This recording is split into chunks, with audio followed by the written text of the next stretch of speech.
अस्सलाम वालेकुम नाज़रीन, मैं हूं आफरीन शमीम और आप देख रहे हैं बीबीएन की खास पेशकश प्रोग्राम सेहत एक नेमत। हमारा ये प्रोग्राम एक ऐसा हेल्थ अवेयरनेस सेगमेंट है जहां हम बात करते हैं आपकी सेहत, आपके लाइफस्टाइल और इन छोटी छोटी बातों की जो बड़ी बड़ी बीमारियों का सबब बन सकती हैं। आज के इस एपिसोड में हम एक बहुत अहम और जिंदगी से जुड़े हुए टॉपिक पर बात करने जा रहे हैं जिसका नाम है एयर क्वालिटी और फेफड़ों की सेहत। साफ हवा, साफ सांस सेहतमंद जिंदगी के लिए बेहद कीमती होता है। नाज़रीन, आज के पोल्यूशन भरे माहौल में क्या सांस भी लेना खतरनाक बन चुका है? क्या आपके हर रोज की आदतें आपकी फेफड़ों को कमजोर बना रही हैं? आइए इस टॉपिक को डिटेल से समझते हैं। आजकल के शहरी माहौल में सबसे ज्यादा जो चीज खामोशी से हमारी सेहत पर असर डाल रही है वो है बढ़ता हुआ फिजाई आलूदगी यानी एयर क्वालिटी का गिरता हुआ मियार। AQI यानी एयर क्वालिटी इंडेक्स अगर 100 से ऊपर हो तो वो हसास अफराद के लिए नुकसानदा समझा जाता है और अगर ये 200 से ऊपर चला जाए तो हर शख्स के लिए खतरा बन जाता है। खराब एयर क्वालिटी सीधे फेफड़ों को मुतासिर करती है जिसमें दमा, COPD, ब्रोंकाइटिस, साइनोसाइटिस और लॉन्ग टर्म तक फेफड़ों के कैंसर तक का खतरा शामिल होता है। सबसे ज्यादा मुतासिर होने वाले ग्रुप में बच्चे, बुजुर्ग, हामिला खवातीन, दिल के मरीज और बैरूनी माहौल में काम करने वाले अफराद शामिल हैं। आइए जानते हैं कि हमें क्या नहीं करना चाहिए। आउटडोर एक्सरसाइज या जॉगिंग आलूदा माहौल में ना करें। ज्यादा ट्रैफिक वाले इलाकों में पैदल चलना या देर तक रुकने से भी परहेज करें। सिगरेट नौशी और स्मोकिंग के धुएं, गैर फाल तंबाकू नौशी से भी मुकम्मल तौर पर परहेज करें। रूम फ्रेशनर, अगरबत्ती, सैंडेड कैंडल्स जैसे एरोसोल्स स्प्रे के इस्तेमाल से अंदरूनी हवा भी खराब होती है। धूल भरी जगहों या कंस्ट्रक्शन साइट्स पर बगैर मास्क के जाना नुकसानदा है। आइए अब जानते हैं कि हमें क्या करना चाहिए। घर में अंदरूनी हवा साफ करने के लिए एयर प्यूरिफायर हीपा वाला फिल्टर इस्तेमाल करें। घरेलू पौधे जैसे एलोवेरा, स्नेक प्लांट, एरिका पॉम वगैरह ऑक्सीजन लेवल बेहतर करते हैं। खास तौर पर आलूदगी के दिनों में बाहर निकलते वक्त N95 या N99 मास्क जरूर पहनें। घर का वेंटिलेशन बेहतर रखें, लेकिन ज्यादा आलूदगी के वक्त खिड़कियां बंद रखें।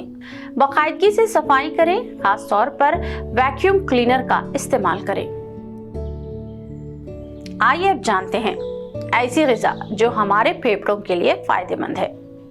इनमें शामिल है एंटीऑक्सीडेंट से भरपूर ग़िज़ाएं जैसे ब्रोकली, पालक, केल, टमाटर। विटामिन C के ज़राए ऑरेंजेस, नींबू, आंवला, कीवी। ओमेगा 3 फैटी एसिड्स, अखरोट, अलसी के बीज, चिया सीड्स, फैटी फिश।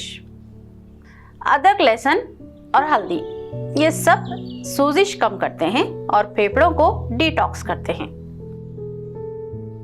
गर्म मशरूबात, हर्बल चाय, अदरक वाला पानी, हल्दी वाला दूध फेफड़ों की सफाई में मददगार साबित होगा। शहद और तुलसी, सुबह 1 चम्मच खाली शहद और चंद तुलसी के पत्ते फायदेमंद होते हैं। आइए अब जानते हैं कि ऐसी कौन सी ग़िज़ा है जिससे हमें परहेज करना चाहिए। इनमें शामिल है दूध से बनी अशिया, ज्यादा बलगम बनाती है। तली हुई और प्रोसेस्ड फूड्स फेफड़ों में सूजिश बढ़ाती है। कार्बोनेटेड ड्रिंक्स और पैकेज जूसेस की शुगर और केमिकल से फेफड़ों को कमजोर करता है। ज्यादा नमक का इस्तेमाल फ्लूइड रिटेंशन और सांस की दुश्वारी को ट्रिगर करता है। चलिए अब जानते हैं ऐसे कौन से एक्सरसाइज हैं और सांस लेने की टेक्निक है जो हमारे फेफड़ों की सेहत के लिए हमें करना चाहिए।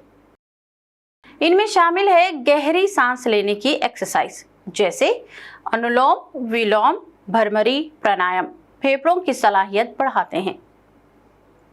भाप लेना, इसे हफ्ते में 2 या 3 बार जरूर लें। भाप लेना साफ सांस के लिए बहुत मौसर है।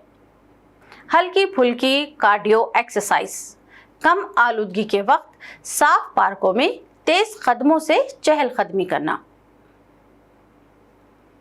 सीने को खोलने वाला योगा पोज जैसे भुजंग आसान, कोबरा पोज, मत्स्य आसान, फिश पोज। चलिए अब जानते हैं कि हमारे फेफड़ों की सेहत को अंदरूनी तौर से जानने के लिए हम कौन से टेस्ट और स्क्रीनिंग करनी चाहिए। स्पायरोमेट्री टेस्ट, फेफड़ों की कारकर्दगी जांचने का तरीका। पल्स ऑक्सीमीटर, जिसमें ऑक्सीजन की सतह मापने के लिए। चेस्ट एक्सरे या HRCT स्कैन, लंबी खांसी, सीटी की आवाज या सांस लेने में दुश्वारी की सूरत में यह टेस्ट करवा सकते हैं। एलर्जी टेस्ट, अगर एयर पोल्यूशन से एलर्जी हो रही हो तो यह टेस्ट करवा सकते हैं। नाजरीन, अच्छी सेहत का ताल्लुक सिर्फ खाने पीने या एक्सरसाइज से नहीं, बल्कि जिस हवा में हम सांस लेते हैं उसकी क्वालिटी भी इतनी ही अहमियत रखती है। तो दोस्तों, ये था आज का पैगाम। सांस लेना एक फितरी अमल है, लेकिन अगर हवा जहरीली हो जाए तो यही सांस लेना जिंदगी को मुश्किल बना सकता है। अपने फेफड़ों को सेहतमंद रखना हर शख्स की जिम्मेदारी है और हर छोटी सी एहतियात कल के बचाव में मददगार साबित हो सकती है। याद रखें, सेहत एक नेमत है और इस नेमत की कदर करना हम सब का फर्ज है। तो मिलेंगे अगली बार एक नई सेहत से जुड़े टॉपिक के साथ। तब तक अपना ख्याल रखें, साफ हवा में सांस लीजिए और सेहतमंद रहिए। मुझे दीजिए सारी टीम के साथ इजाज़त। अल्लाह हाफिज़।